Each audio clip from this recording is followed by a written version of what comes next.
So, hi guys, ito na yung kalabasan ng bahay ko ngayon since sa pandemic, 5 years ago na akong hindi nakauwi.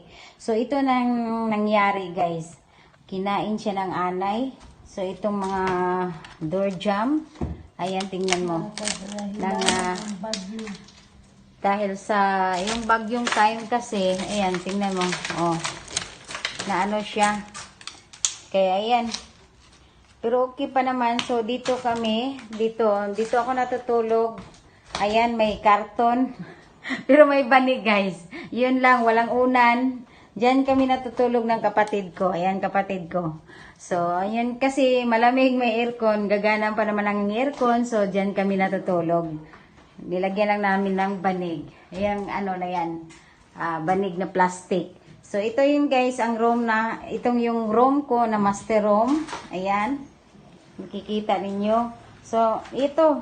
Malambot na itong sahig guys dahil sa basa. Nabasa ito sa yung bagyong time na yun. Okay, tapos dito naman ay pangalawang room. O, yung mga door jam talagang kinain talaga ng anay. O, lahat. Pero okay, matibay itong pintuan. Kita yung ang sahig, malambot na ito. Dahil sa basa ng ulan. So, ayan. Marami akong problema nito. Marami akong ipapagawa, guys. So, grabe ang dumi. Okay, pero okay na itong ceiling kasi napaayos ko una ito, pati itong roof kasi itong nila, bubong, napaayos ko una kasi ayoko na mabasa, mas lalong babasa dito sa loob ng bahay. So ito naman ay pangatlong kwarto. So nakikita ninyo guys, yan, nag-itim-itim na siya at saka malambot na siya. Kasi basa sa tubig. Pero okay naman ito, hindi naman ito kinain ng anay. At saka itong door. Ito na lang ang kinain ng anay, yung mga door jam niya. Itong mga door jam niya. Ayan siya. So, maraming gagawin ito guys. So, ito yung papuntang baba. Kasi nag-umpisa ako sa taas guys. So, ito yung baba. Itong baba guys ay mataas ito hanggang dito. Tinanggal na lang namin kasi kinain talaga ng anay.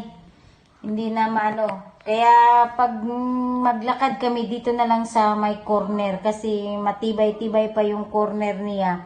Pero mag-ingat kami kasi parang na siya ba. At saka ito naman natatanggal na ito.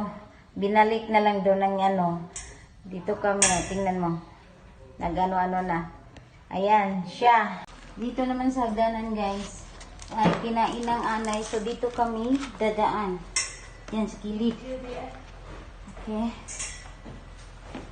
Yan. Up. Up. Up. Up. Up. Yan.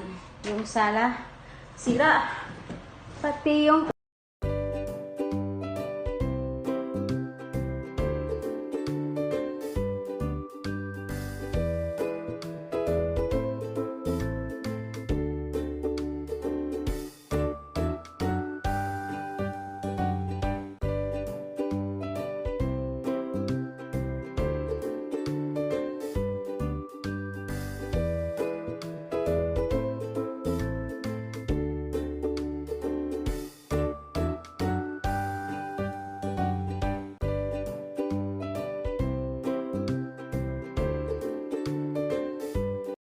paayos ito, mga door dyan sa CR. Sira na.